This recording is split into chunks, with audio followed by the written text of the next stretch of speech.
Այսօր պիտի որ Նիկո Վիլիսը մեզ ագարչիտ աներ, բայց ոնց ասեմ, դեղնացրեց մեզ, գեղեցկացրեց, սիրունացրեց իր խաղով, ոչ մի բան չարեց, մի հատ է մեզ օգնեց։ Շատ շնորհակալ եմ Նիկոլ ջան, տենց բան շուշուտ արա էլի։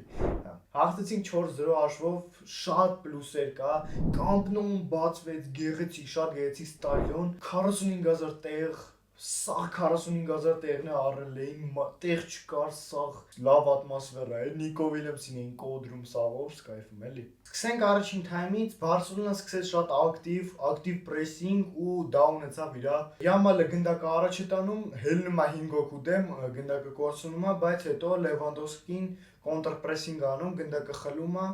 եւ գնում ծակում է Ունիոն ու ծակում է Ատլետիկ Բիլբաոյի վրատարին Ունիոն Բերլինին։ Լևանդովսկին խփում է, առաջին գոլը նոր Կամպ Նոյում, շնորհավորում ենք։ Օֆիցիալ բացված է Կամպ Նոուն, մալացի ռիբատուշկի, խարոշ։ Հետո իհարկե դժվար խաղ գնաց դրանից հետո, որտեվ ոնց որ քանի ցենտր պոլը չկա, արագ պասեր ու ոնց որ կոնտրատակայի վրա ու մի քիչ վտանգավոր պահեր հայտնվեցին Ատլետիկ Բիլբաոյի մոտ, բայց Ժոա Գարսիան եւ պաշտպանները չթողեցին որ գոլ ուտենք։